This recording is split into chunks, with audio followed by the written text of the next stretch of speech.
Good morning and welcome back to Coffee Break.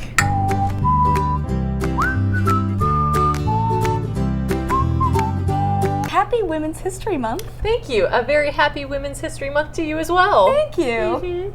Do you think we'll make history someday? I think so. I think we've already made history. Right? What's our claim to fame? This right This is here. going to be historical? I think so. As you probably guessed, we're going to talk about books for Women's History Month. Yeah, we'll be talking about some of our favorite books that celebrate women throughout history and their accomplishments. Yeah. So, who would you like to feature? So Georgia's Bones is one of our backlist picture books, and this is a picture book biography about Georgia O'Keeffe, who was an American artist. And I love this book for a lot of reasons. First of all, it's written by Jen Bryant, who also did The Right Word and A River of Words. And she's just really great at picking out this narrative thread out of someone's life.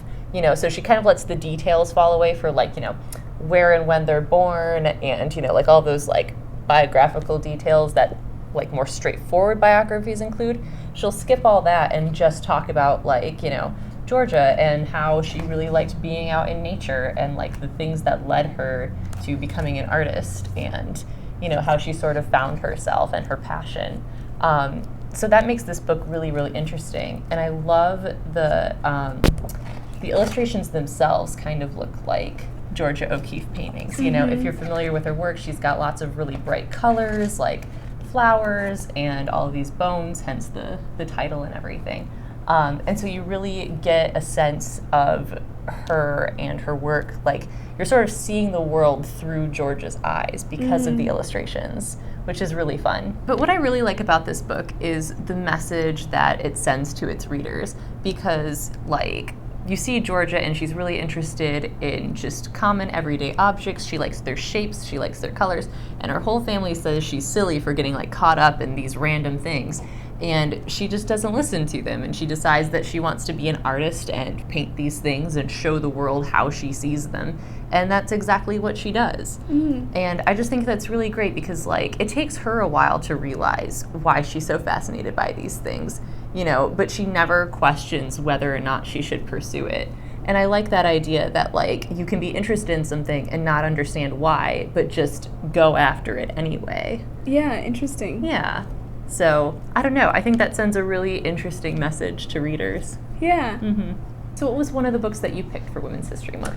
One of the ones that I picked is Princess Kaiulani.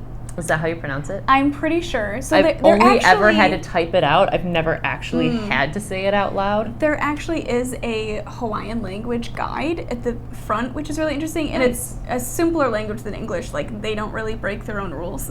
Anyways, so the subtitle is Hope of a Nation, Heart of a People, which I think captures her really well. So she was the last princess of Hawaii. When she was born, there were kind of 4 people left that were part of the original Hawaiian royal line, and so they were kind of the last hope, but all of them they weren't able to have kids, and then finally her mother conceived and had her, and so she was the last hope that the line would continue and everything. So I just find it really interesting how Sharon Linnea tells her story, because she really gets at the nuance of her parents were really complicated people.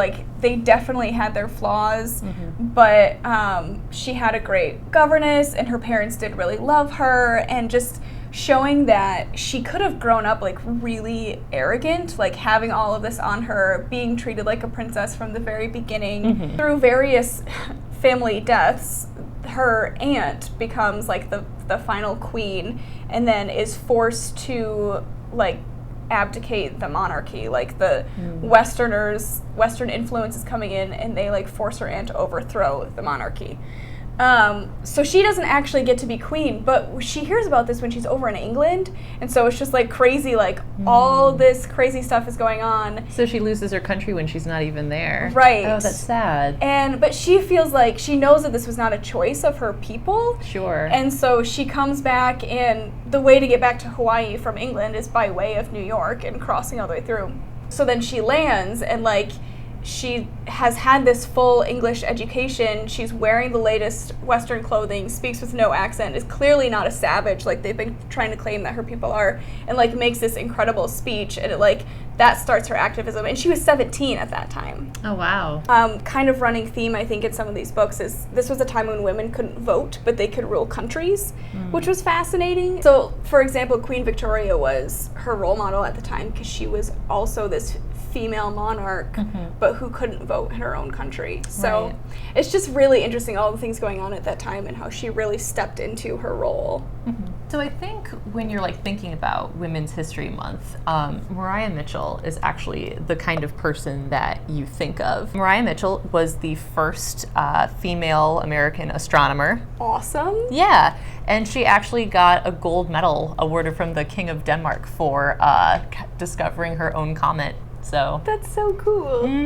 Yeah, but it's just like, I don't know, her life is really interesting because, I mean, she didn't come from, you know, a wealthy kind of family. Like, most of what she learned was self-taught. And interesting. Yeah, but she was still like one of the, you know, first female professors at Vassar and the first astronomy professor they'd ever had. Oh, wow. Yeah, so like, you know, clearly she had the knowledge that promoted her through the ranks and everything. And then, when she found out that her male colleagues were actually making a lot more than she was, she wrote to the board of trustees and said, listen, I'm demanding equal pay. Like, this isn't fair.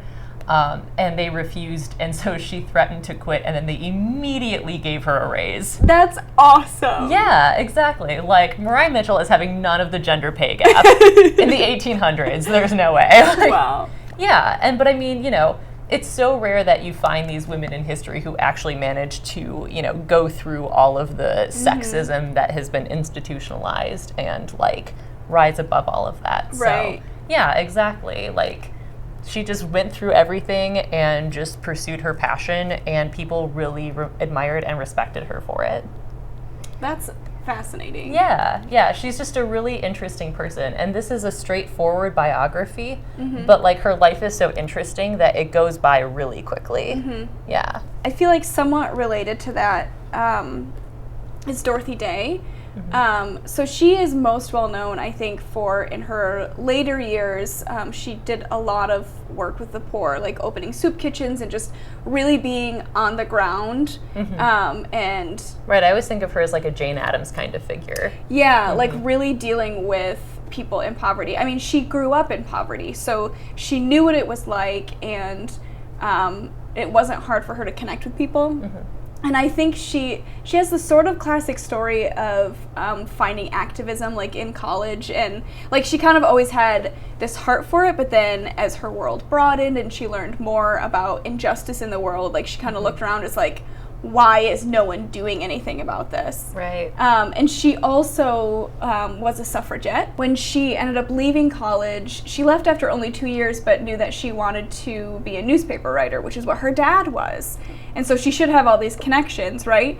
But her dad didn't think that women should work in newspapers. So when she moved back to New York City, he called all of the editors he knew and told them not to give her a job. What a terrible father! I know! Like, oh my god! They don't really have, like, a super close relationship, but there wasn't, like, any animosity, and then he does that. Wow. I just can't imagine. And he probably just thought, like, that was what was best for his daughter, you know?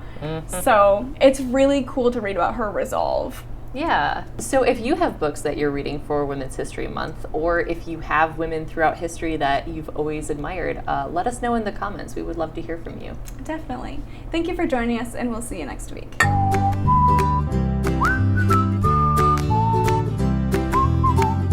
Give all of these documents, like your diaries, etc., give it to Jen and be like, Jen, what has been the purpose of my life? See, this all stemmed from her love of Harry Potter. Like, yes, and just trace it right back to that. Wait, is that your biography or mine? That's both of ours, Okay. really, yeah.